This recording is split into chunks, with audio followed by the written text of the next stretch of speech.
but I he was did. having it I mean, out I with watched. I think I caught all of the second and third periods. I missed the first period. like, yeah. So you see him? Did you see the Bruins defender, Lavin or Lavane or whatever? Like, had, like cross check Ovi down to the. Oh, I think I need to be quiet. Why? Oh, Oh, house stuff, family stuff. yeah. Just Gotcha. I just want to make sure I'm not being too loud because of bedtime. Yeah, gotcha. Because Sarah's got to truck the little one past my chair. Um, but yeah, so Ovi, I need to look this guy's name up, but Lavin or whatever had Ovi like at the boards. He came in late on the play, cross checked Ovi like high, and pushed Ovi down, like pinched him into the boards. And it's like, ooh, if you take this two more steps, you can put Ovi out of the series. And he doesn't. But what he does manage to do is piss Ovi off, which I'm like, you're maybe you should have taken the $5,000 fine there, my friend. And so you can see him and Ovi jawing at each other and talking shit.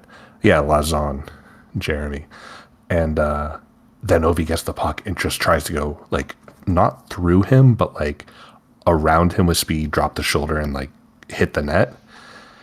And I just, as much as I want to see the Capitals just completely implode and just catch fire, I still gotta love Ovi because he doesn't go and like take a cheap shot in the corner. He doesn't go and like spear the guy.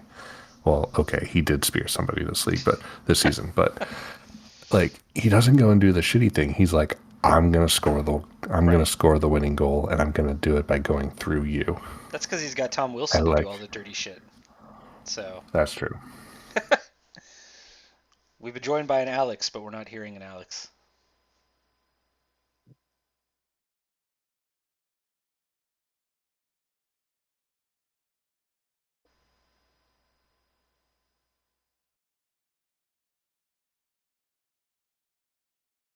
I imagine Alex is trying to figure out what is going on with his audio if it's not working. Frantically banging shit with kids' toys. And I also realize I have a non-Wilson reason for wanting to see a team that's not the Caps win. Uh, I didn't realize the Caps are built like a 1990s, like early 2000s team. Mm, Like Oshie, I think is the only person on that team who's under 6 foot. right. I'm not sure Oshi's under 6 foot, by the way. No, there's somebody on that team that's under 6 foot, but it's the only dude. Also, one of them tried to take out Taylor Hall's knee. Oh, twice. Yeah. Yeah, so that was actually one of the things I wanted to talk about, and maybe not on the podcast, just in general. But so like, when is when is Chara checking someone from behind on the boards? Like, normal hockey play, you got the guy pressed up against the boards. When is Chara doing that play not a penalty? Because as far as I can tell, there's no way for Chara to check anybody anywhere near the boards and have it not be a penalty by the way the rules are going. And to that extent, like, how much are these guys supposed to be responsible for their bodies and sticks during play? Because the rules are you're fully responsible. So that Caps player lunging out to try to hit Hall after Hall beat him bad, Yeah. like, he should have been ejected because that was a knee on knee attempt. Yeah. Well, I mean, you wouldn't see that ejection, I think, I mean, unless they only eject in the cases that somebody actually gets injured, right? So Yeah, that's yeah, always that's the the thing. ref's excuse is, oh well, so Hall didn't lose his ACL, so no ejection required. Everything's fine here. How are you? Right? Yeah, and yeah, it was Orlov who got beat. Orlov was the one who threw his leg out to try to get Hall. I'm thinking I'm like, actually of yeah. a different incident. In fact, for me it was. Hold on, where was it? Raffle. Oh,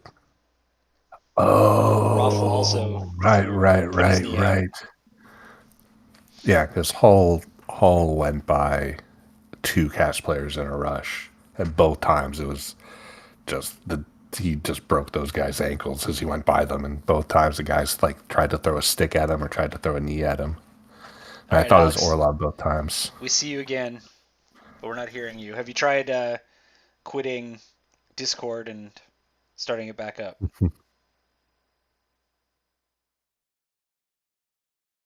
Still not hearing you. I did see your microphone mute and come back on.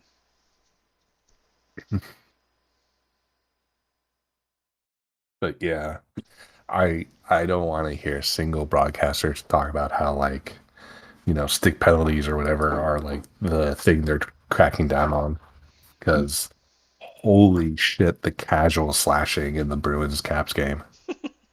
Casual Slashing is also the name of my next band. Also title of my sex I tape. thought that was. Oh, I was gonna say it was the title of your self-help book. Casual Slashing. This is if And anybody's like, listening to us while we start our stream here and we wait for Alex to get his Discord to work. You don't know what you were in for, do you? yeah, but God, like, I'm kind of sad that the Cast Ruins was the first game of the playoffs because the intensity they went out with, I don't know if anyone's gonna step up to that. Well, Like, I mean, I think the Canada teams will. So as we get into that, but you got Montreal, Toronto. That's going to go out high speed, but I don't know if that one's going to go out high physicality. no, but well, no, probably not. And But I don't know. intensity I and kind of think physicality are that. not necessarily the same thing, I guess is my point. Oh yeah, yeah, but that's why I separate them. Right. And I think it's if the Caps and Bruins manage to play that entire series like that first game, I think whoever's playing the winner next is just like counting their money all the way to the bank because they're gonna kill each other. But oh god, who's Edmonton going up against? Winnipeg? I think so, yeah, that sounds right. Yeah, I think Edmonton's just going to walk right through them. Cause holy shit, like I don't know how you stop Draisaitl and McDavid. Oh, we have a stuttering Alex.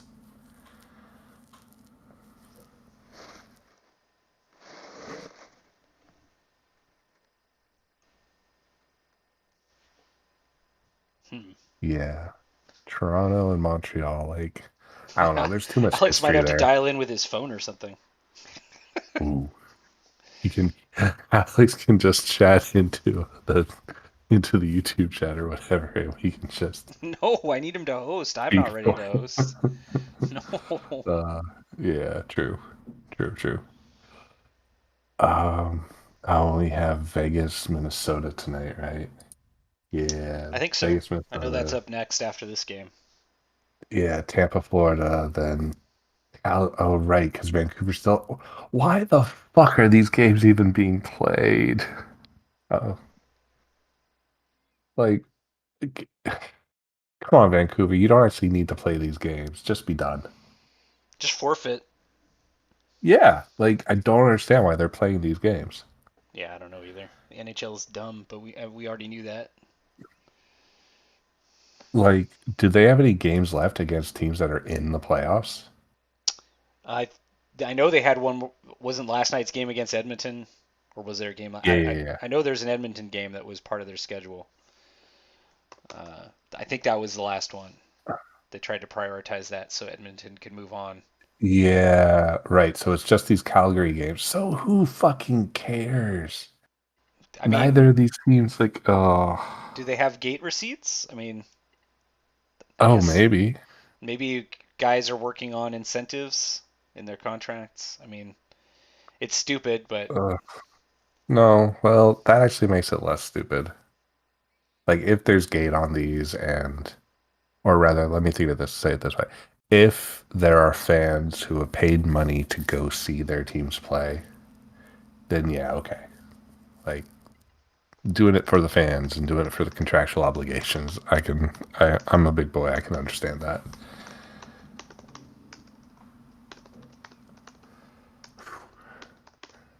Give me 5 to restart. Shit, I guess I could have finished bedtime.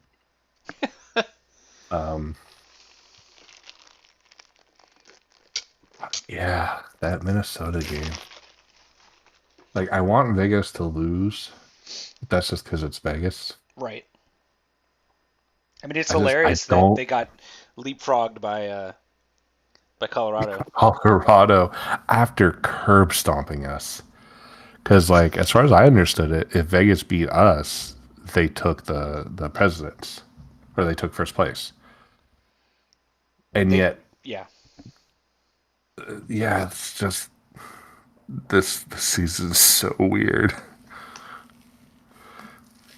Well, And the only, well, is it weird or is it just lame? a bit of both. A bit of both. Though I love the divisional series. Like Yeah. I want them to keep that. Yeah. It's going to be interesting to see what takeaways they get from this season and decide to fold into a regular NHL season once it starts up again. I mean, I I don't think they're honestly, going to do anything. well, Like I no, they think they're probably going to won't, charge back to normal as hard as they can. but they should, you know, reduce the number Oh of yeah, they should games. learn. Yeah. Oh. Oh. Shit, really? Yeah, You want to stick back to like I want a a 70 60 game. game or No. I want a 70 game season. I, the 82 game is so this it's just dumb. You end up starting in Okay, October and running all the way wait. to This June. feels like a good podcast thing. Like Yeah, this feels like it's fine. something I that think would I've said actually it. be I think good I've said to it on talk the about. podcast before as well. But yeah, I mean, I'd like to see a shortened season. Um, I'd like an unbalanced schedule where you faced your division more. Mm. Which are they doing that already? I don't remember. I know that at least at some point in the time I've been watching hockey, you played everybody the same number of times, and then I know at some point you didn't, but I can't remember if that was just a strike year or I have no idea. I'm pretty sure actually right now you don't play every team the same amount of times, right? Like they focus on their division. No. Yeah. Yeah, like the way you play out of division teams twice and you play in division 4 times, I think. Okay, that's right. So I guess you'd have to, if you lose games, you'd have to really revamp that. But yeah, I don't know. There's arguments I think both for and against because the more you're playing the same teams, the less you really know about teams until they start playing other teams. But Yeah. on the Yep, same yep. token, if you're only playing a team twice, then do you really know anything anyway? I don't know. I don't know. I don't know. I know I do like the idea of I definitely like the rather than and this would break obviously if you're only playing a team out of your division twice, but I really liked the baseball style, play the same team in the same place more than once and then Yep. move on. Yep. I do too. I like that a lot more. So I don't And know, like maybe every year you jump like kind of college football style, like one year you play your 2 games away and one year you play your 2 games at home if you're still going to play teams outside your division. oh, there's no way the owners would go for that. Well, I mean, you'd have to still figure out. No, I mean, Yeah. if you have the right balance, you still get the same number of home games, right? You've got to have the right schedule yeah, set up. true. I'm not saying that you lose, any home games. I'm just saying like this year when you play Yeah, the yeah. Caps, you play both the games in the East. Next year they come home, they come over and they play you. I mean, it would make schedule making harder for sure. But I don't think you lose anything as long as you still, you have your half of your games home and half your games away. Can you guys hear me? Hi, we can. Oh my God, There it's you an are. Alex. That is Nice and clean really too. that is really weird. Sorry about that. Let me clear these meters real quick. That is really weird. You're good. No, I know, but it's not actually. It's not actually. Hello, hello, hello. Yeah, you're great. No, I know. I'm testing. Discord is changing all. Its Discord specifically is changing all of the meters and electronics in my. It's bizarro. Sorry. If you know anything Fucking about Discord. if you know anything about signal chain, this makes no sense. Is what I'm getting at. Let me get. Did you put out the Facebook thing or no? I put out a Twitter link. I have not done Facebook. I'll do Facebook. One sec. Sorry about that. It's my next to last tweet because I had to mention that we were waiting for you to unfuck your computer. It's not my computer. It's fucking Discord. That's fine. No, it's not fine. Not I fine. guess you're just gonna have to reply to me on Twitter and blame Discord specifically. I will never. I will never the tweet, Ben. That's your call. It is indeed my call. All right. Okay, hold on. How far away do you think you are from kicking off? I'm just getting this Facebook link up. Okay, I'm gonna go ahead and start the recording just so people get that notification. Hey, you should come listen. Share on a page I manage. All right. So that should start us streaming or recording.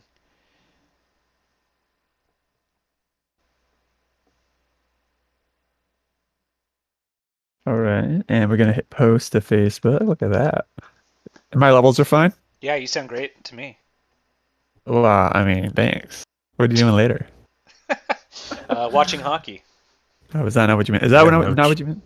No shit. I mean, who wouldn't be watching hockey? I've got. No, the, I'm actually- I've got the Pens I'm game actually- on right now. I'm Yeah, actually me watching too. surfing. Well, it's on. Well, I moved over to surfing. What the fuck, Alex? All right. Wait, Alex, did you not watch the Bruins game? I watched part of it. I got to be honest with you. I think Dude. this season has been a real slog for me to get into hockey. Not because the Sharks are bad. I just head not there really, to be honest with you.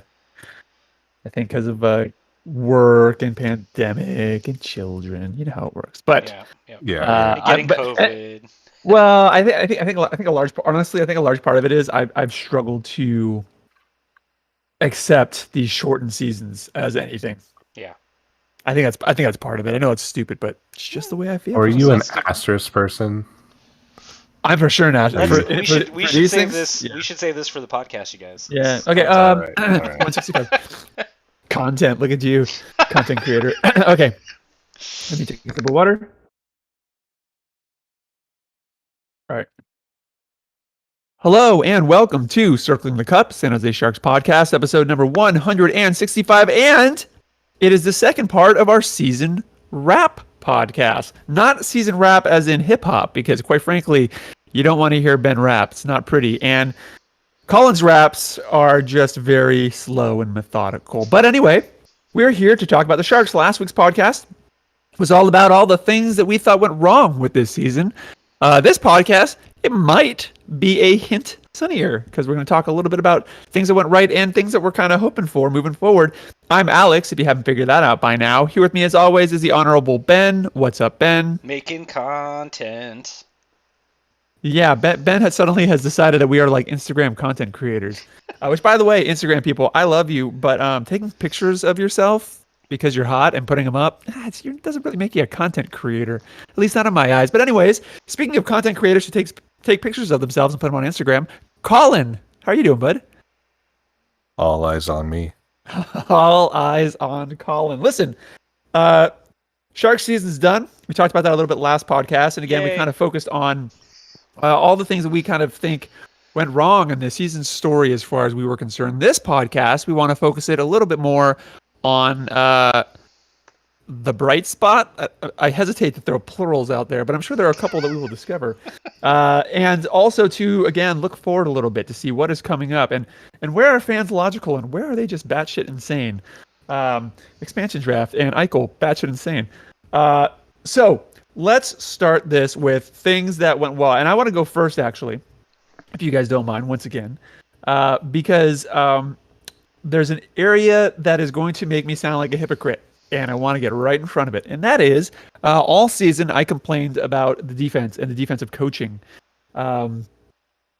It was a big problem for me. But if I want to look at the positives here, Rocky Thompson, who came in, who was, responsible for the defense here, while the veterans might not have taken steps forward, I did feel like two defensive players in particular did, and those would be Mario Ferraro, who remains a young bright spot on our roster at the moment, and also Knyzhov.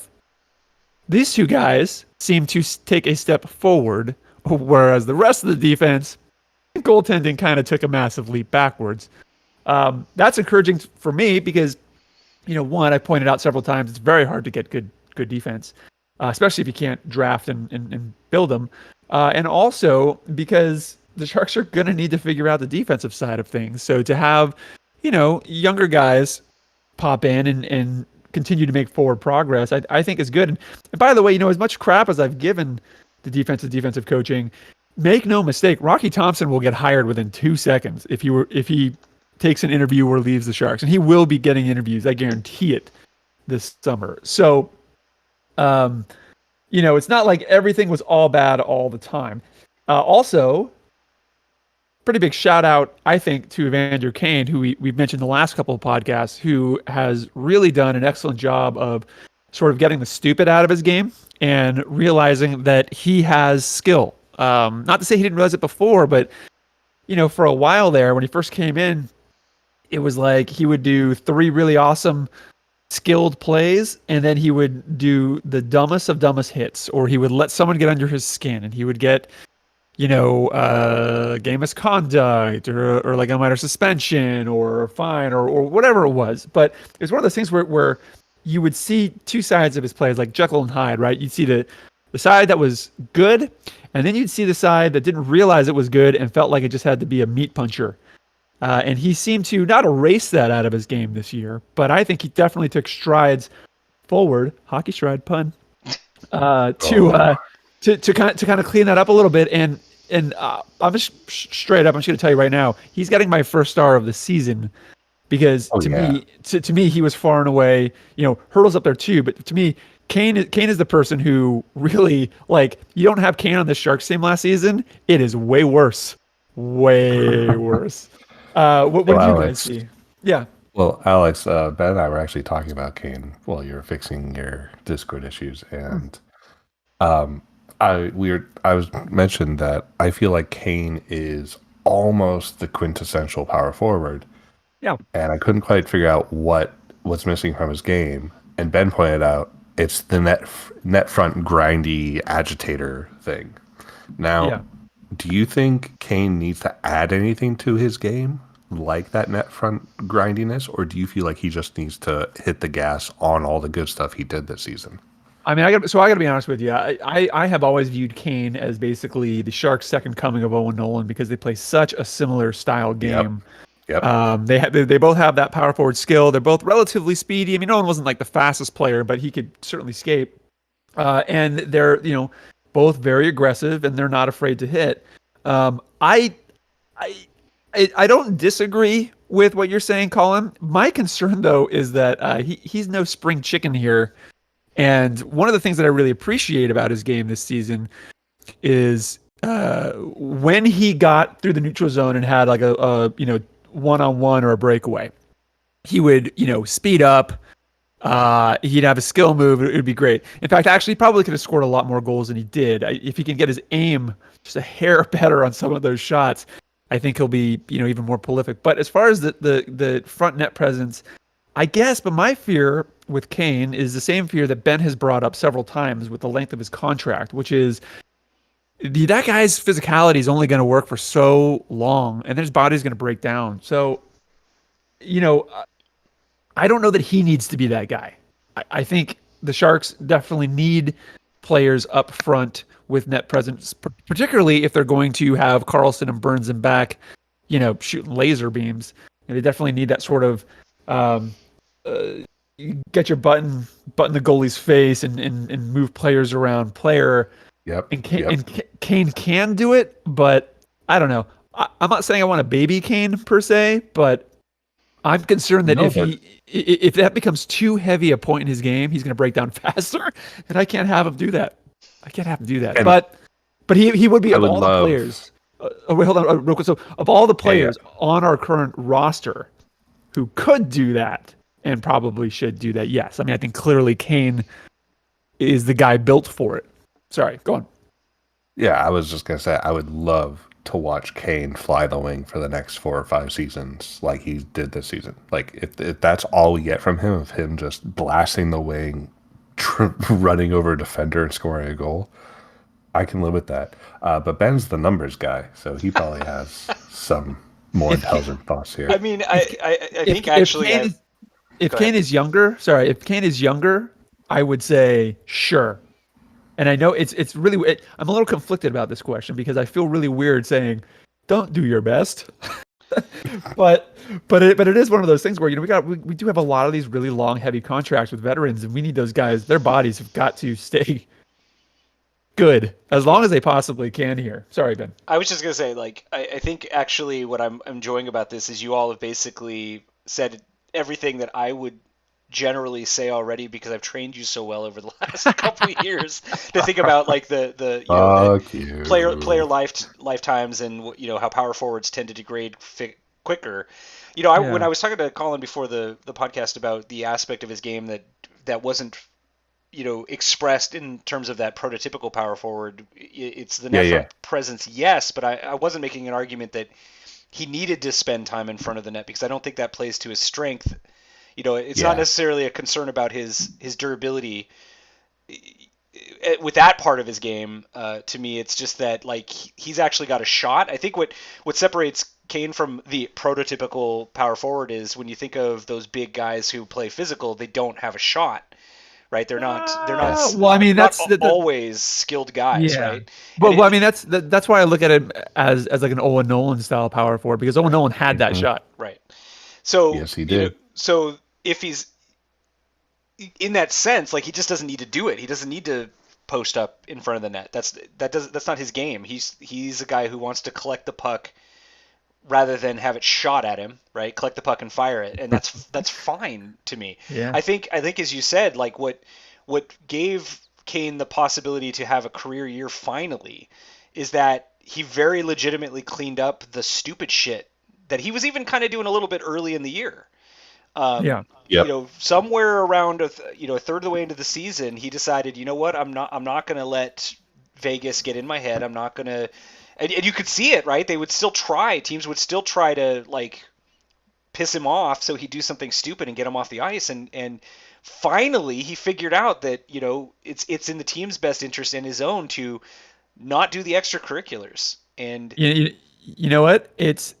All three of us are parents, and he just became a parent not too long ago, right? And then you couple that with, I mean, this is speculation, obviously, and I know people have written about it as well. Yeah. But you couple maturing, when you become a parent, and also, sort of the money stuff he went through. That is a lot going to through. have He's happen. going through. Yeah, right, going through. But it's especially tough when you're.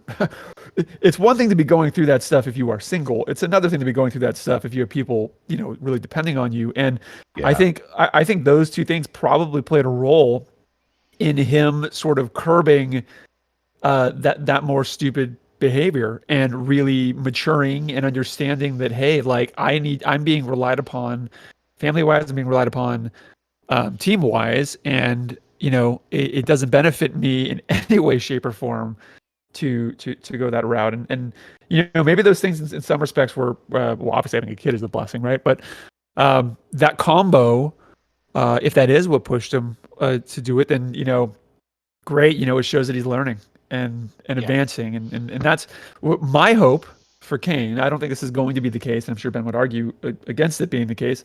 My hope is that he sort of has a little bit of what Paps had, which is, a little bit of that Benjamin Button where he ripens a little bit more. We get another, really good season or two out of him before there's a real start start to decline, and some of that coming from him adjusting his game again to his skill level. Because if you look at him play, the guy has skill. Right. Like he's never needed to be a face puncher. He's never needed to. I think the situations he's always been put in have really fed into that, and now the situation he's in is such where it's unnecessary. Yeah. He's got support from the team, the org, and the people around him. He's got a family to worry about, and that will change a person. Sorry, Ben. And I was just gonna say, I mean, honestly, the less that he takes part in physical, extracurriculars, the less that he's, risking, long-term health of his brain and his body. Yeah. The more likelihood that we're going to get more years out of him like this one. I think with Pavs, he's just the weirdest NHL player ever, because he didn't peak till he was 29. And then he just kept peaking. I mean, even this year, he's still good. Yeah. Even this year, his stats are in line with the best years of his career, and it just makes no goddamn sense. Especially since it's not like amazing. He's not a physical player, but he gets constantly hammered in front of the net, and it just never seems to degrade that guy. It's so weird. Well, okay, you say he's never a physical player, and he's never been a fast player. Correct, he's never been a super dangler, amazing hands player, even though he's the best shot tipper to have maybe ever played the game. Like and he's small. Like in every way, Pavelski should not be, and you know yet what? he's amazing. He's got guts. He's got guts and drive, and he's tenacity. smart as hell I know in hockey. He's got all those cliche words that you use to describe a player, but they're actually, legitimately true with him. I mean, he's got a desire to play the game the way he plays it and to do what he does. And honestly, it takes a lot of courage to do that, because if you've ever sat in front of a net when someone's taking, a slap shot, let alone like 100-mile-per-hour slap shot, that's scary shit. I'm not going to lie to you, and especially as you get older. Yeah, I mean, wait. I've got back when I played beer league hockey, and this is just, 20, 30, 40, 50-year-olds just, skating about, some of us barely able to skate. And when I'd play defense on my team, I would take shots. I'd be a good teammate. I'd block shots. And there would be games where I'd walk away with puck tattoos where the shot hit me. Oh, yeah. Where there's no padding. And these are people who don't know what the fuck they're doing, using, whatever stick they could borrow or buy. Yeah. And, anytime I would then throw that forward to what blocking like a burn shot must be like, it's like, oh, yeah. Like, for maybe the newer hockey fans out there, it's common that when a player takes one of these shots off an ankle, that's a broken ankle. Oh yeah. Like they are now playing on a broken ankle. It is nuts. Yeah, it's not fun. I mean, there were games that I would play. I mean, I was a goalie when I started, and that fortunately kids were a lot smaller. So, even though I would take a lot of pucks, it wasn't like horrible. But when I switched positions, my coach would be like, "Go get in front of the net." I'd be like, "You get in front of the net." I'm like, "But get in front of the net." I'll be a what Alice has been telling you is nobody liked him as a kid, so it was like 3 seasons before they pointed out the goalie needed to wear pads. I did play a game. This is a true story. I did play a game without a cup, and I let in something like 20 goals. It was it was not good. Mainly because I didn't have that cup. What else did you guys see this season? I mean, that you guys thought were positives? I want to talk about what you said about Ferraro and Knizhov, because I totally agree that they both made obviously and clear strides this year, which is only a good thing for the Sharks. Before you go, Ben. Yeah. On Knizhov, what is your thought about him going to the World Cup when like so many other players are just like, nah, screw it, it's been a shit year? I mean, he's not the only Shark I think who's going to that, right? Isn't LeBanc going for America, and I think Donato is as well. I kind of don't care to some extent, actually, with a guy who's young like that. I think more games is better, right? More time to play in different situations and benefit from gaining that experience that you want guys to have. And Knizhov's not so important to the Sharks that if he gets hurt, I'd be completely heartbroken. I mean, he's a fine young player, but he's essentially still a replacement level defenseman. Right. Yeah. So Seventh, eighth. no, I mean, I think he's fine as a sixth. I think the Sharks would be better if he was a seventh, but most teams would be if their sixth defenseman was actually on the bench. So I think actually the much bigger issue for the Sharks is that Shemek doesn't look like he's ever going to be the player that people seem to fantasize he was, and he's making $2.5 million per year to not be very good. So among all the other folks on our D line that could be better. So I don't mind Knizhov going to play a few more games. It's a Euro tournament, right? So it's not like guys are going to be hammering each other. That's I agree. pretty much how I feel about it. I normally just don't care about the cup, and I just laugh that whichever country has their NHL team players come back tends to win. Yeah. But for Knizhov, I like the choice. For all the reasons you say. More games against, as they like to say, grown men. Yeah. And yeah, I would love to see him come back and really step up into that sixth defender role. Yeah. To the point where we're like, yeah, he's good there. So yeah, it's weird for me because normally don't care about the cup, but because of this situation with this player, it's like, yeah, cool. You go, you learn. Hopefully get some coaching tips from coaches who know what they're doing. I mean, here's the thing about Knizhov, is if you want to look at possession stats are a team stat, right? And a line stat and a group stat. They're not an individual stat. But he is the best, not that this team had a great year possession wise at all, but he's the best defenseman we have in terms of raw possession numbers. So he and his partner did the best job of preventing shots / producing shots. Yep. That says a lot, both bad and good, about this team. So the bright spots for me is Leonard. Like, holy shit, yes. Grudgingly having to join Team Ben on Balsers. and Gregor, and like to a lesser extent, just because they're older, Barabanov and Donato. Though I get the itchy feeling that Donato might be a, looks good in contract year.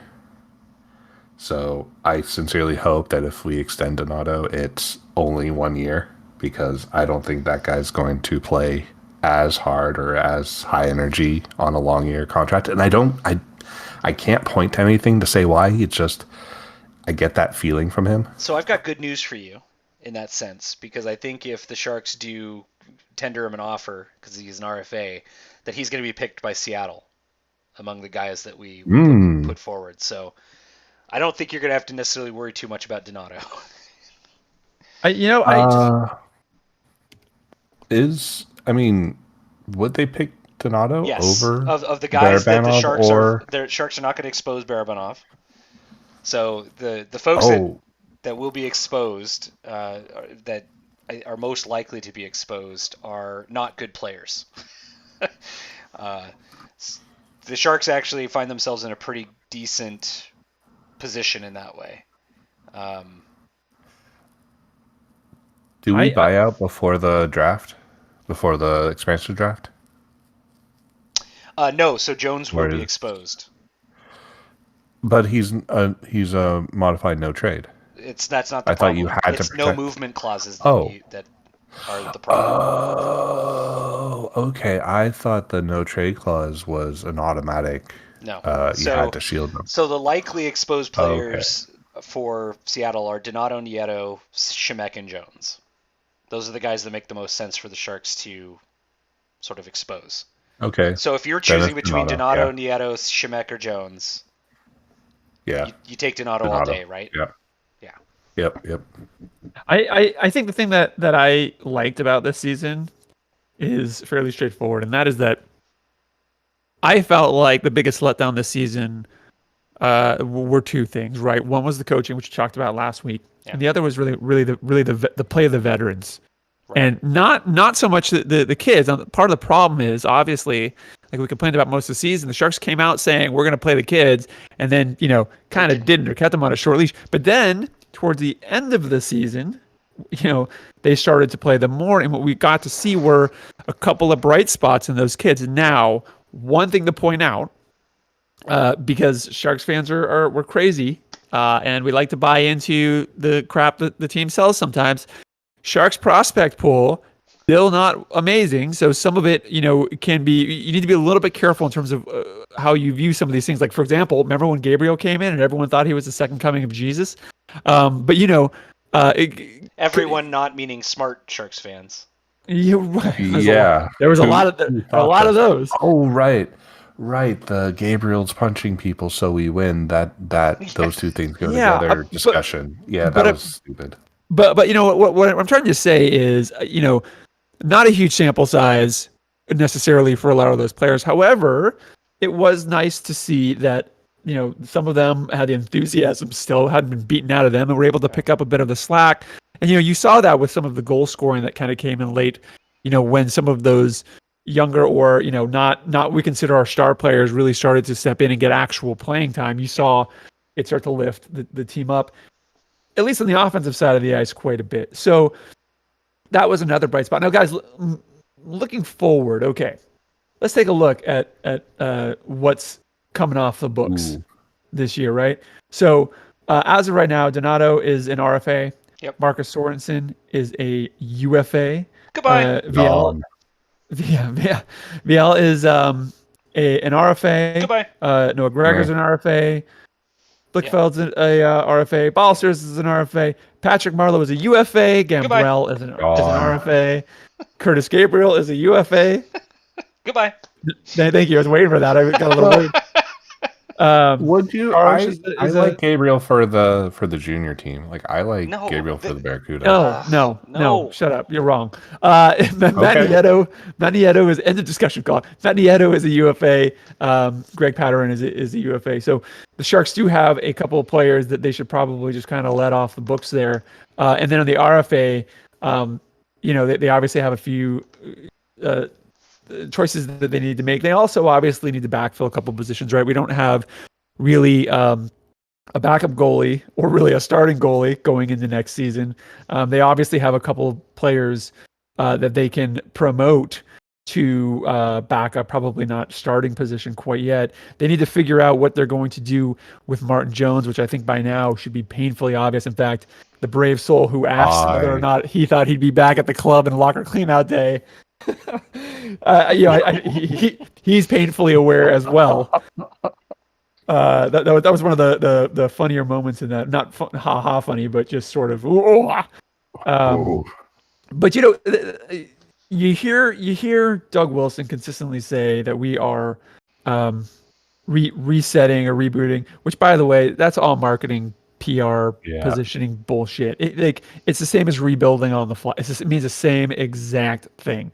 So the Sharks do have a couple of opportunities to make a couple of small, I would say, tweaks. Now, obviously, with the contracts that they have overall and the cap staying where it is, it's unlikely that unless they were to somehow get someone to waive a clause and go somewhere else, so they're going to be able to free up enough to splash in a major way. Like, say, I've already seen fans going, "Do you think Doug's calling about Eichel?" And I'm like, probably.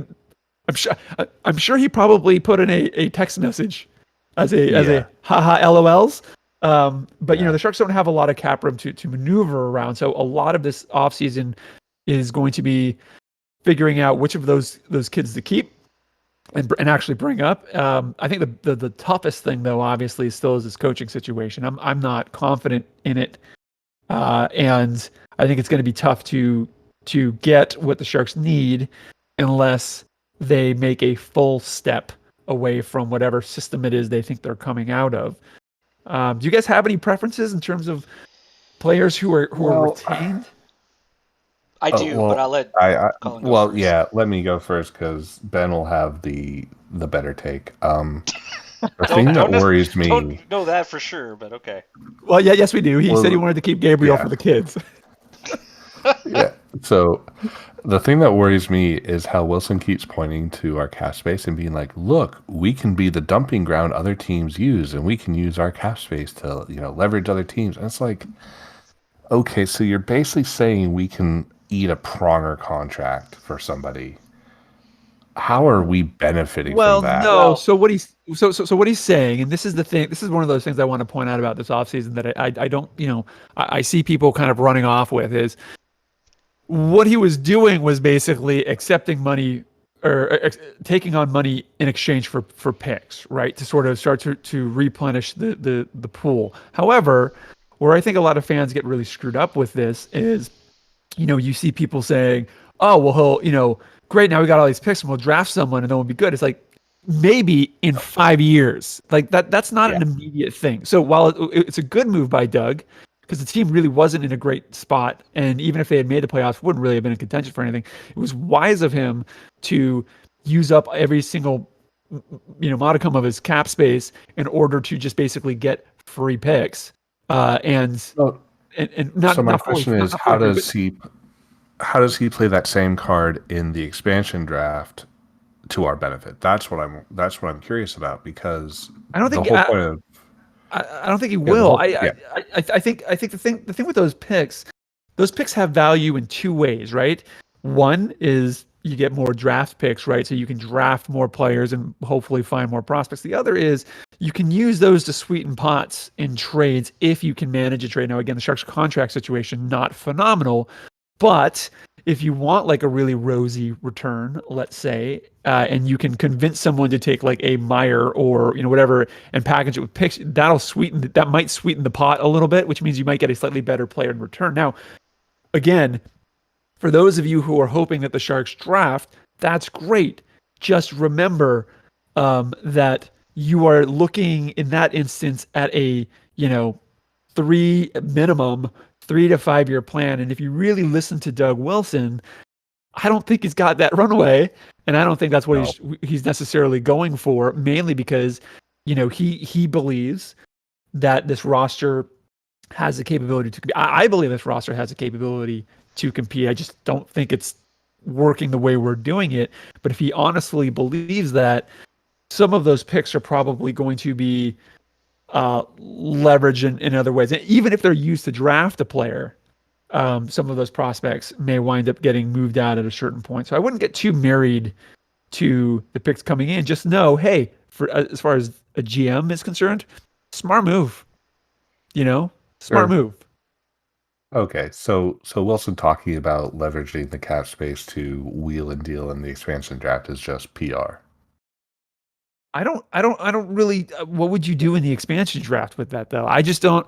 I think for the I think if you're the Sharks and you're looking at this expansion draft, it's sort of to you. I mean, the odds of Seattle taking anything that's really going to help you heavily is pretty slim. They're more likely going to pluck like I don't know, like Gambrell or whoever.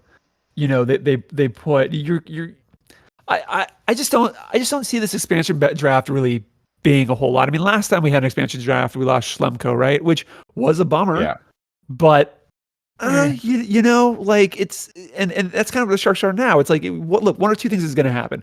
They're going to pluck a player that we're so about anyway, likely, or maybe has like some upside a little bit, but like again, as Ben likes to say, sometimes our top 6 are really, the other team's 7.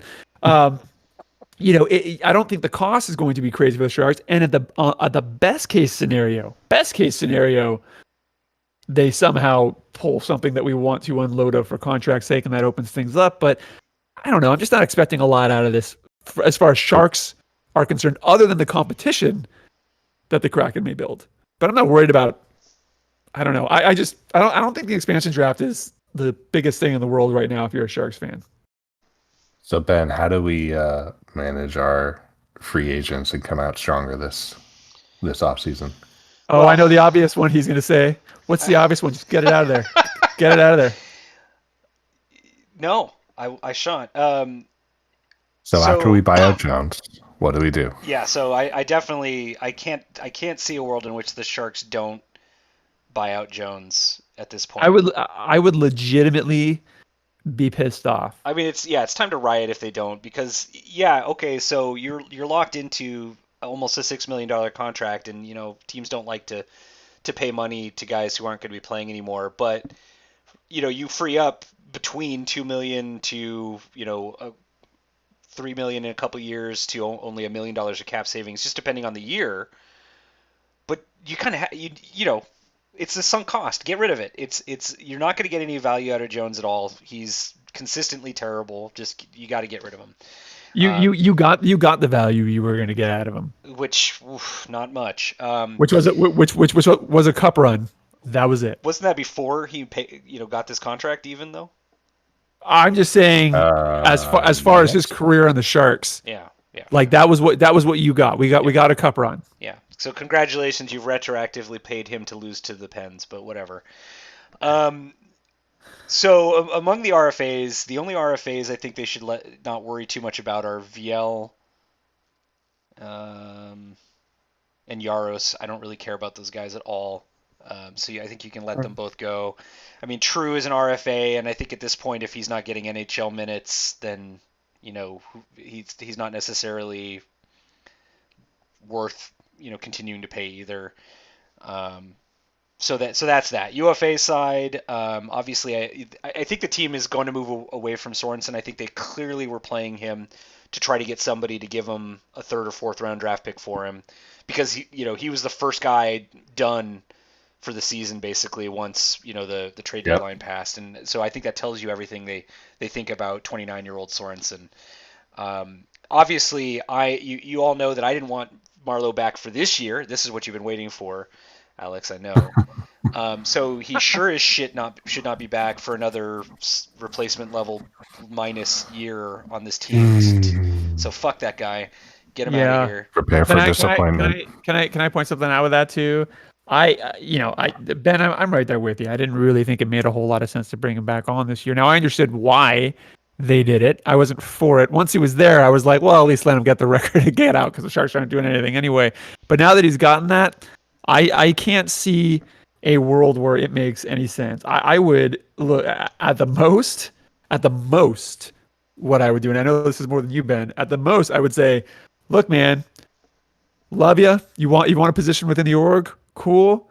If you want to keep playing, we'll do the whole Claude Lemieux tryout thing, but we are not making any promises here, and you will literally have to, outperform anybody else. I mean, here's the thing.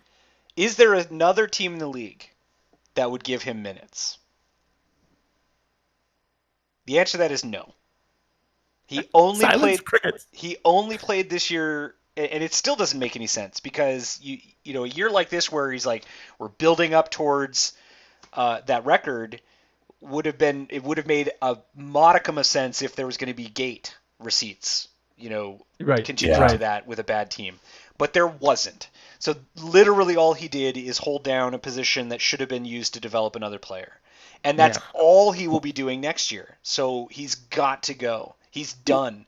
He's donezo. He kind of maximized his negative input, or at least the coaching staff maximized his negative input, because during the season he blocked a wing position, a center position, like both wings. Didn't he He somehow blocked a defensive spot too. No, yeah, like I found it hilarious that they're like, okay, instead of skating a center who needs to get some ice time, we're going to put Marleau back there to fix our third line, because that's a solution. Yeah. So it's like, oh Jesus. I mean, and obviously Gabriel can go away, and I think the team realized that Gabriel is just another nut job, on the ice that is just going to detract from the team, because they moved away from him, and if they want to have that guy on the roster, mostly sitting in the press box, they can, tender an offer to VL. They shouldn't, because that role doesn't matter, and it doesn't, anyway. Well, also there are, literally thousands of players who can fill that role. And, yeah. Ultimately you want, and I feel filthy for saying this, I feel filthy for cheering for the Bruins this playoffs. It's disgusting. But what you really want is Brad Marchand. You want somebody who is a complete bastard to play against that just totally makes the other team forget about hockey and happens to score a bunch of goals or gets a bunch of assists. There's only a couple of those though, right? Like you're not gonna get that easy. So and Viel's not that. Yeah, but I'm saying is you don't go and sign a Brown thinking you're getting a Marchand. You don't go and sign a Gabriel or any of these people thinking you're gonna get this irritant player who's also good. It's like no, you actually have to go and find that. So I think it's pretty clear. Sorry, real quick to hop back. I think it's pretty clear from Doug's statements that he's buying out Jones. By the way, because not only has he pointed out that that's an opportunity or an option, but he also made it pretty clear there are a lot of goalies out there. So my feeling is that we've seen the last of Jones. We will see another goalie brought in, and then we will see a goalie brought up, whether or not they're ready to be a backup or not. So are there a lot of goalies out there? Yeah, totally. Yeah, totally. Yeah. I mean, that's the one position where there's a surplus always. I mean, like, it's not normal for goalies to have a sub 900 save percentage, even in the modern NHL, right? Like, they're every other team almost in the league has a better goalie than the Sharks. That is by definition. Yeah. There are goalies out there. That are. I mean, the Sharks have guys they could bring back that they used to have on the roster that would be better than Jones or these guys. I mean, and it's always possible again that like with more seasoning, you can get league average play out of Kojenar or Melnichuk. I don't trust that you will, but you could. So yes, you can sign a guy who's managed a 9-10 at least. That's gonna bring you an extra win or two. So anyway, that aside, so of the RFAs, I think you basically tender almost everybody but VL and Yaros, just because no, he's a UFA. So RFA, it's RFA. Sorry, among the RFAs, even Donato, because I think you have to tender before he can be made eligible for the expansion draft anyway. So. Plus, most of those guys who are RFA are the guys that need to be getting more minutes next year, right? So you're talking about Gregor, Blichfeld, Balcers. Right. Of those, I think, Gambrell, I think you tender because, interestingly, he is still performing above his draft slot, even though we do a lot of complaining about him, or teams do a lot of complaining, or fans do about him. Balcers? No, Gambrell. I said Balcers should be tendered for sure. I have no reservations about that. Yeah, zero. Yeah. I'm talking about Gambrell. Gambrell is actually performing above his draft slot.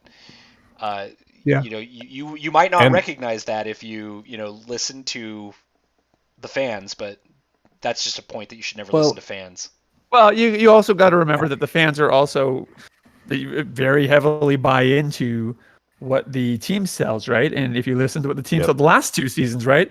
You thought Shemlevsky and everyone else were the second coming. Like they make everyone sound like a semi McJesus here. So I think it's really easy to get skewed views in terms of how good these guys are, and even more so when you think about things within our own pocket, right? Like our prospects. Our prospects compared to each other, but you throw them against like Bruins prospects, not great. Yeah, I will argue forever that I don't know where you get that perspective that other teams' prospect pools are so much better than ours, who are drafting around the same place we are and don't have, Anyway, I don't want to get into that. I just want to note that we have no idea what most of these players are because they continue to not get minutes. I'm not saying. So you threw out a pretty big stipulation there, which is teams drafting where we are. I'm not saying teams drafting where we are at all with that statement. I'm simply saying our prospects. I agree with you, Ben. We don't really know how good they are at the end of the day because the team doesn't play them enough, right? But if you look at general prospect rankings from scouts and everything else, it's not like our guys are necessarily top of the pile. Doesn't mean they can't be. Doesn't mean they can't play that way. Doesn't mean that there can't be diamonds in the rough. My point is more, it's really easy to look at our prospects within just our pool and feel a certain way. Doesn't necessarily mean that that's where they are across the larger I league. guess what I'm trying to say is most players who at least make it to the AHL are essentially they could probably get by as fourth liners at the NHL on a mediocre to bad team, right? That's the thing, and I think we have a lot of guys who probably top out at a fourth line role on a good team, right? Like, but Uh, on the same I don't know. token, like I think Leonard has higher upside than that, and he was drafted in the like sixth round, right? LeBanc came out of the sixth round. Like, it's not really about what scouts think, and it's not really about what prospect raters think, because every one of them is kind of unknown until they actually get into the situation in the NHL to show what they can do, right? Yep. And what would scouts have said about LeBanc? I mean, LeBanc was a guy we got as a late round pick who was kind of an overager when he was drafted, and he's turned into a serviceable second, third liner, right? Like, more than serviceable. If he could get his defensive shit together, he'd be even better. I mean, he may not, but Yeah. he's still a guy who's a half a point per game player, and those don't grow on trees, right? Yep. And I think that Leonard is gonna get there as well. It Balsers is there. It Yeah, took him till Boston's he was there for sure. 24, but he's there, right? And Balsers is a guy who was drafted later. So Gambrell is not probably going to get to half a point per game player, but he's a serviceable third liner for where he was drafted, and that's actually, again, if you look at guys drafted after the first round, that each of those is a success. Each of those is a success story of our drafting and development, as long as they get minutes, right? To show whether they are So going to succeed or fail. Chmelevsky and Chikovic are the big question marks, right? Those are the guys that people. I uh, think. I think when you talk about, yep, like, yep. we get overhyped about guys. I think those are guys that the folks who were kind of on the fringe, analysis, stats side of things have been hyping for a long time, right? Who haven't really shown it yet, but they also haven't gotten opportunities to. I think part of what I see in sort of prospect development is there's this idea that you have to let guys succeed first at the AHL level before they can succeed at the NHL level. And I don't think there's any development framework that proves that is true. No, I think what it that's just is you need to put them at the level of competition that challenges them to grow. And there are some yep. guys, we saw this with Meyer when he played in the AHL briefly with the CUDA, is he was physically just better than everybody. He was never going to get better just skating around dudes and powering through dudes and scoring goals. And so when he did get NHL minutes, he did struggle initially, right? Which that's normal. You should struggle when you move to that elite level of what have you. And I think that Yep. Chmelevsky and Chikovic are guys who I think you have to just put them in the NHL and let them live or die, even if it's fourth line minutes, to know what they're going to be. I think they So need to be challenged. That's why the Sharks have been failing at moving past the old guys who suck to the new guys, is they don't realize that not every guy needs to season in the AHL. Like a True probably did, but yep. yeah. Anyway, So are there any other guys that like I feel Bergman's a good example because we saw him for like a cup of coffee and then he disappeared. yeah. Are there any of the junior guys who you absolutely want to see thrown into the Shark Tank next season? Like, you want to see like Kotkov or who else is close to the I Kotkov, I think, mean, is the only one that we haven't really seen. I'm not. I will fully admit that I'm not an expert on the guys at junior. Like, I want to see them kind of with the CUDA before, or what have you. Like, Merkley has struggled at the AHL level, even though he dominated at the junior level, and I don't know if he's ever. Merkley's actually a guy I think you just have to throw into the NHL roster and see what happens, because I don't think he's. I think he's bored, honestly, at the level of the AHL, and he's net until you really challenge him, he's just not going to develop. And if you don't, he's just going to sit there and never be anything. Yeah. Kniazev is another guy I'd like to see kind of challenged that way, but I'm not going to say with 100% certainty that I think either of those guys will develop at the NHL level either. Bergman, I mean, he's one of those guys who's going off to play in the World, so that's good. He's going to get a little bit more time. The guys I really want to see, because I think they've shown that they have the physical tools, if not the, ultimately the ability to develop, is I really want to see Chekhovich and Chmelevski. Chmelevski's problem is he can't skate. So the other thing I want to see with Chmelevski is I want him to get Braun's skating coach over the season, just completely rebuild his stride. Because God, he looks bad on the ice. Yeah. At the NHL level. I mean, half the time he's just kind of gliding, and the other half of the time he's just got the choppiest stride you've ever seen. I think Chekhovich, by the way, is ready. I think Chekhovich is ready to actually play. Chmelevski I'm less sold on. Any other bright spots do you guys saw this season? Yeah, I mean, Hurdle. I mean, I think Hurdle, like I said, I think Hurdle and Kane are the two guys who make the other people on the ice better.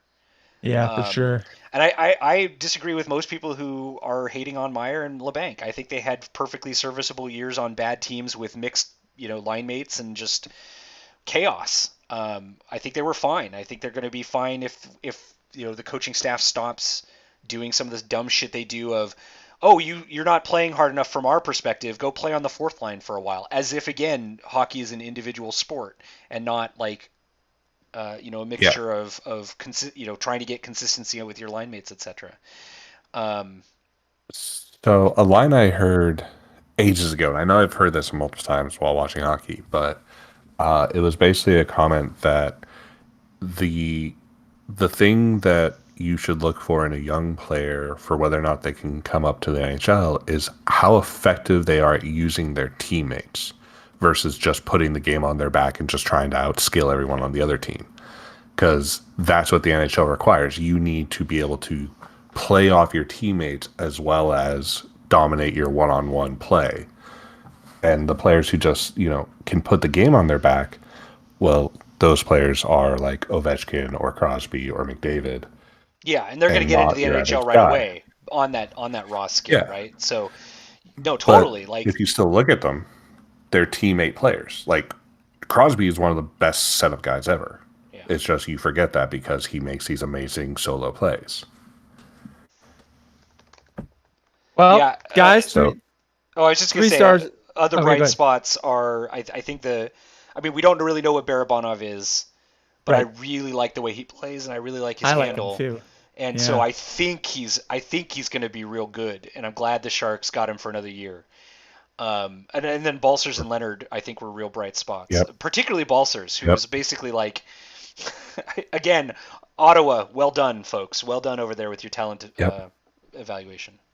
So yeah, especially considering like Ottawa might not be a tire fire next season. That blows my mind. But the bright spot for me, like the biggest one, is we started the season with barely a top six. Like I think I was arguing early in the season that we did not have a top six. We had pieces of a top six. Now I feel like with Leonard, Barabanov, and Balcers even, we now have a forward crew that you're going to have players fighting for the top six. Like you have guys who might push each other out because they're each trying to grab onto one of those wing positions. So we started the season with no real discernible top six, and now we're kind of top six rich. I mean, let's hope. At least for us. I mean, I think we're in a best case scenario if LeBanc is not in the top six, just as an example, right? Like the way I used to talk about how we were at our best when Pavelski wasn't in the top six, when he was the third line center. I look at that as being, if we get into next season and we have solid, Kane, Hurdle, Barabanov, and Couture, Meyer / maybe Balcers. Leonard. I think Leonard and honestly, I think Leonard and LeBanc would be best as sort of the beginning of a third line that doesn't suck. Yeah. Personally, if that's what we see coming out of the gate next year, that's progress. That's a bright future. That's my perspective. All right, I'll roll with that. 3 stars of the season. 3 stars of the season. That's the whole season. Ken. I'll go ahead. first. My third star is going to the hot mic that just ended officiating for the rest of the season and is going to give us the bloodiest playoffs we've seen in a while. Okay. Man, like that hot mic just changed the trajectory of the entire season. It's nuts. Second star is I think I'm gonna give it to Ferraro. He made me not cry every time the puck was coming out of our defensive end. He felt like the thing that made me happy about our defensive core. And considering we have big names, goal scoring defenders who didn't do that this season, I want something to be happy about on the defensive side. Tied for first star is Kane and Hurdle. I feel like, yeah, like that's such a good duo, and I really hope they just take over the first line and they are that, power pair for our team next season, because they were a joy to watch this season. I'm gonna give my third star to Ferraro. Again, I think just having sort of a defensive young player continue to progress, I think is really important for the San Jose Sharks, and I don't think that should be, overlooked. My second star is going to go to Hurdle because I think Hurdle had another really great season, and honestly, the only reason that I'm giving him the second star behind Kane is for all the things I said earlier about Kane. Kane definitely stepped up and changed his game, and it was for the better. And if I were to walk away now and look back at the season, 5 years from now, I think the two things I would have remembered would probably be two positive things I would have remembered would probably be really Hurdle and Kane's play. I think not a great season. It's a real bummer to miss the playoffs 2 years in a row, and it's a real bummer to sort of see how this season played out after watching the last season. And these to me, we talked about before the podcast. Colin asked me if I was sort of an asterisk type of guy, and I am an asterisk type of guy in these shortened seasons. But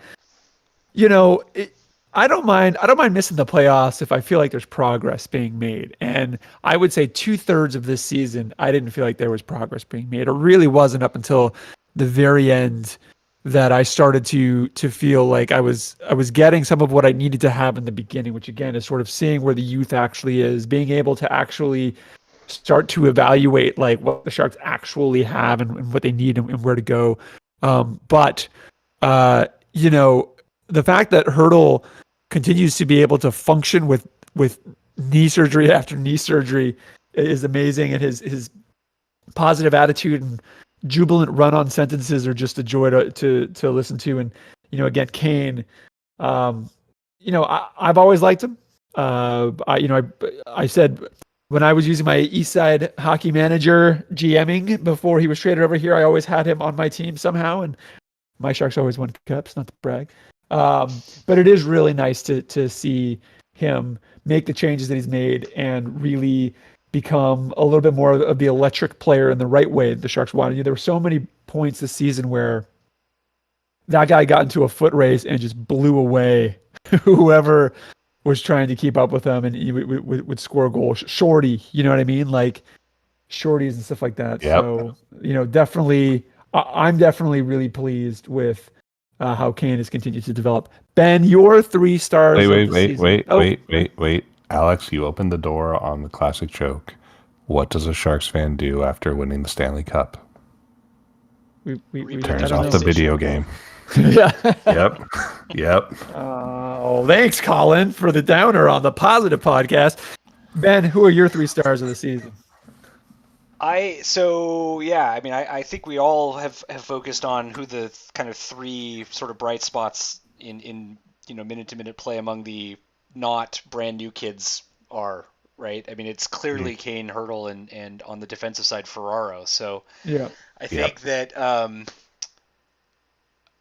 I wouldn't really have anything fresh to say if I just did 3 stars of the season that way. I think that man, I don't know where to give credit on the other side of things where anybody really deserves credit, right? So we opened up the season by saying this roster kind of sucks, but there's some talent here. Why are they playing, these guys rather than these guys if they're focusing on the youth? And I like eventually we did get what we needed to see, right? We did finally after the trade deadline see the young guys getting the focus, and I guess I'll give a 3rd star to Bogner for finally facing reality at that point. No, I don't think you get a technical star. Oh. I don't. The thing that disappoints me with Booger so much is basically, why is he taking a half step from DeBoer? Like, this is an opportunity. So what frustrates me is I understand that the org's approach to this was really, who's familiar outside of Rocky Thompson, like who's familiar with our players, because we're just trying to do a reset on the fly. You know what I mean? But the thing that bums me out is DeBoer's stuff wasn't working. It was so painfully clear, and this was a real opportunity for our coach to step up and to do something different. And he didn't. He didn't seize it in that way. And I don't know whether it's because he's being micromanaged or whether he just didn't think of it. I don't really know. But that's what kills me about the situation. Yeah, the reality is that, again, like 90% of coaches in the NHL, they just all do the same shit. Again, we saw it a lot with Bogner of, this guy is not performing up to my standards, so let's move him down to the 4th line. As if hockey's about individual play rather than teammates and consistency and all that shit, right? You're never going to get anything out of Bogner that is going to be innovative. So I don't even wish for it because you're not going to get it.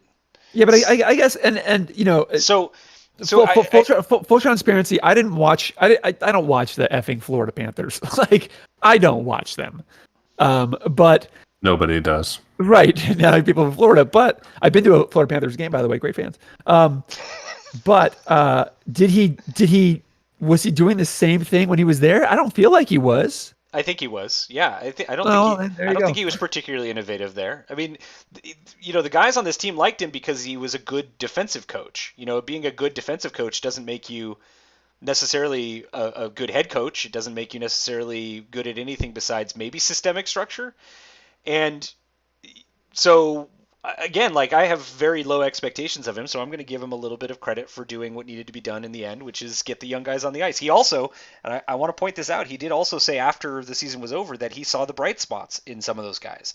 Again, the Balsers, the Barabanovs, the Leonards, etc. So at least, that suggests that maybe he's picking up what the org was putting down, which is let's play the young guys. So, I don't want him to be coach here, but he's going to be. So I'll give him a little bit of credit for doing the right thing eventually, finally. I would suspect that, again, the whole continuing to play Sorensen thing was actually an organizational decision, because it was clear that they told him, look, you're playing to get traded. So he got in fights and he did weird shit that you never would have seen Sorensen do. There's a ton of evidence that suggests that at least some of his, Bogner's emphasis on players was organizational. Now, I still am not happy every time he plays a VL or a Gabriel, and it seems like he's going to continue to think that, grinders and fighters matter when they don't. But, again, I want to give him a little bit of credit for not just continuing that when there was still a chance the Sharks could have made the playoffs. They weren't going to, but could have. So 3rd star, and you can't stop me. Beyond that, I'll give 2nd star of the season to Doug, particularly for the trade deadline, because I think that was really solid work. And, picking up Barabanov and then giving him an opportunity that no other team had given him clearly showed that there's something possibly there. Also, he didn't overpay for the guy, to re-sign him for another year. So I think that's good. Because I was afraid, actually, that Barabanov would have no interest in staying, and it was going to require 2 years and $2 million to keep him, which that would have been a much riskier proposition. And then 1st star, I'm giving my first star to Sharks fans for putting up with this bullshit for 2 full years and not fleeing like I'm going to Seattle. So, No, stop No. threatening to go to Seattle. so yeah. Knock that shit off. So yeah, that's my 3 stars because, yeah, I'm not just gonna say the same things as you guys about the 3 players that clearly. No, you are know the what? 3 stars. I'm so conflicted with your Wilson star because I don't disagree, but I also don't love. It's one of those things where it's sort of like we're in Yeah. this mess because Yeah. of Wilson, Yeah. 100%. But Wilson continues to do what Wilson does, which is Yeah. he makes some really brilliant moves Yeah. that get a little overshadowed by some not so Really brilliant dog moves. shit moves. Yeah, but Yeah, like I he's mean, he is his own worst he's- enemy. I'm not arguing against that. He's made the wrong decisions on coaches. He's made the wrong decisions on signing up, old defensemen who were clearly going to skate off a cliff to way too long, sort of reward contracts. And he did, same thing with Jones. So if we, the old days when he would just sign guys for 3 years, that was maybe a plan for the future rather than continuing to do this shit where you sign old defensemen for 8 years and $1 billion. Yeah. Well, listen, that concludes the season. If you're wondering where the Sharks are right now, not in the playoffs, but they did wind up finishing 7th in the division with 49 points, tied with Los Angeles, who was in 6th at 49 points as well. Not a great season. Second season really missed the playoffs. It was the first time in a long time that that's occurred. Here's hoping that this offseason yields a couple of surprises and that the Sharks turn it around for next season. Hell, here's hoping for an actual full season next season, a regular season. That would be great too. That would mean the health of the world is in a slightly better place. Other than that, you can check out our podcast by subscribing to it on Apple Podcasts. You can also do so on Spotify. Hey, you can rate us and give us all the stars, and you can leave messages, and we'll read them. Especially if you don't like us, we gravitate towards that. You can check us out on the web at circlingthecup.com. Oh, Android people, I didn't forget about you. Go screw yourselves. Figure it out yourself. Twitter at circlingthecup and Facebook.com/circlingthecup. We may do a couple of podcasts here and there over the summer. We usually, for those of you who are new, we usually take a little bit of an off-season break to recharge, and especially after this season. Oh, I know we didn't do the weekly thing as much as we usually do. That was partially because we're juggling some new schedule logistical things, and also because, quite frankly, I just didn't feel like there was enough to talk about week to week since the Sharks weren't changing anything at any point in time. But stay tuned. We'll try to let you know. We do have a Discord that you can find, I think, on our Twitter, where we do I chat post it every now with and then. people. Yeah, which we do chat with people. And we love having people in there as well. And of course, if there's something you want us to talk about over the summer, feel free to write us. We will always take your questions and try to answer them as best as possible. We love that stuff.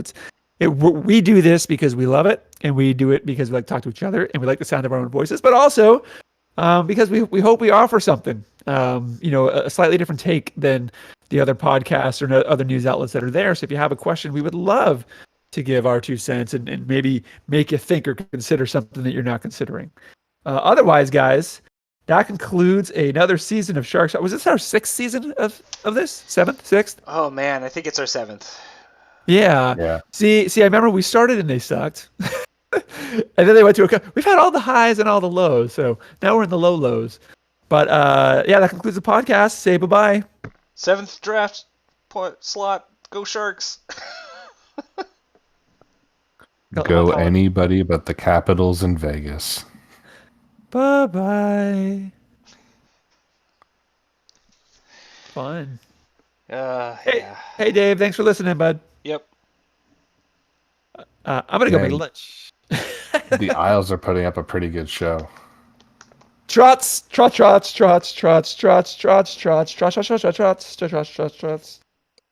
Kaprizov decided to open his playoff career by blocking a shot off the ankle. Yeah, well, he'll feel that. Yeah. Well, so let's do this. I've got my work starting to go off the rails. I got a lot of stuff going on this summer, but if you guys feel there's a topic we're talking about, we can hop in. Otherwise, I say we kind of hold until the draft. Just take a little Yeah. bit of a vacation. Well, I mean, I think Yeah. once we know who the Sharks are going to actually protect in the expansion draft, maybe we talk about that. Yeah, sure. Yep. Or who they're going to expose. But Sounds yeah, good we to can me. figure it out. Like if they expose Burns and we think that Burns is actually going to get selected, that might be fun. That would be amazing. Yeah. Yeah, that works for me.